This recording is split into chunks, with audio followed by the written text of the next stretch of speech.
Praise the lord. దేవునికి మహిమ కలుగును గాక. ప్రతిరోజు క్రమం తప్పక వాగ్దానాన్ని వీక్షిస్తున్న ప్రతి ఒక్కరికి యేసయ్య నామములో ప్రత్యేక వందనములు. సబ్స్క్రైబ్ చేసుకుని అనేక మందికి షేర్ చేసి దేవుని మాటల ద్వారా బలపరచండి. ఏర్పాటు చేయబడిన దేవుని వాగ్దానము.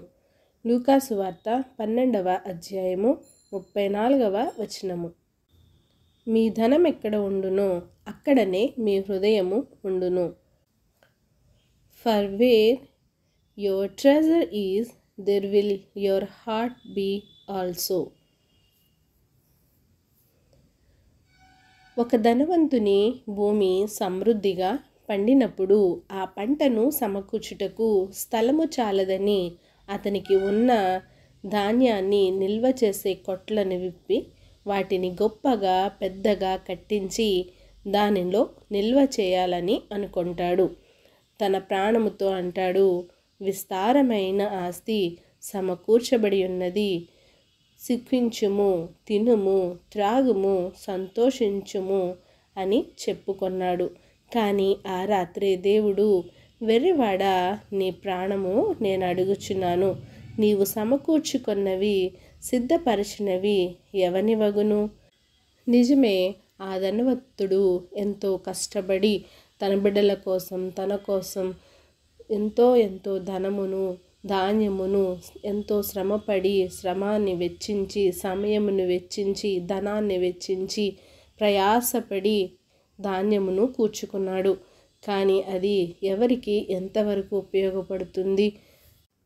ఒక మనిషికి రోజుకు సరిపోనంత తిండి, తలదాచుకున్నటకు చిన్న స్థలము, ఇట్లా కనీస అవసరములను కలిగి ఉంటే చాలు. కానీ ఈ రోజుల్లో మానవుడు 1కి 10 రెట్లుగా, 100 రెట్లుగా, 1000 రెట్లుగా ప్రతిదీ అనేకమైన విధాలుగా సంపాదించుకుంటున్నాడు.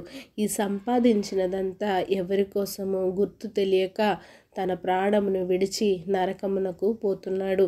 కానీ దేవుడు సెలవిచ్చినది ఏమిటంటే, అన్నిటికన్నా విలువైనది దేవుని మార్గము. దేవుని మార్గములో నడిచి ఆయన రాజ్యమును సంపాదించుకుంటే మనకు దానికన్నా ధన్యత లేదని మనము గుర్తెరిగి, లోకము దాని ఆశలను మనము ఎంతవరకు కలిగి ఉండాలో అంతవరకు మాత్రమే కలిగి ఉండి విలువైన సమయాన్ని దేవునికి ఇచ్చి దేవునిలో ముందుకు సాగిపోవాలి. నీవు కూడా దేవుని కంటే ఈ లోక సంపాదనకే ఎక్కువ విలువిచ్చి దేవునికి దూరంగా బ్రతుకుచున్నావేమో. దేవుని ఎడల ధనవంతులుగా ఉండాలి తప్ప మన ఈ లోకంలో ధనమును కోసం ప్రాకులు పడకూడదు. ధనమును కాక దేవునికే స్థానము ఇవ్వాలి. ఈ కొద్ది మాటలు దేవుడు దీవించునుగాక. ఆమెన్. చిన్ని ప్రార్థన. మమ్మల్ని అతి మిక్కిలిగా ప్రేమించిన మా ప్రియ పరలోకపు తండ్రి, మీరు ఇచ్చిన వాగ్దానంకే వందనాలు దేవా.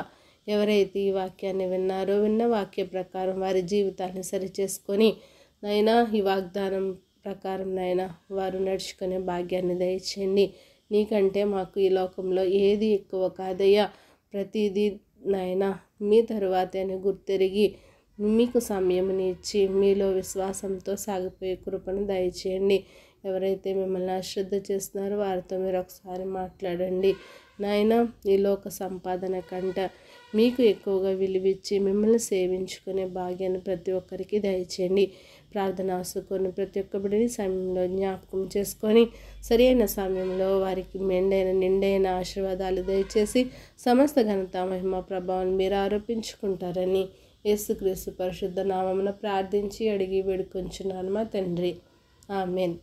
God bless you all.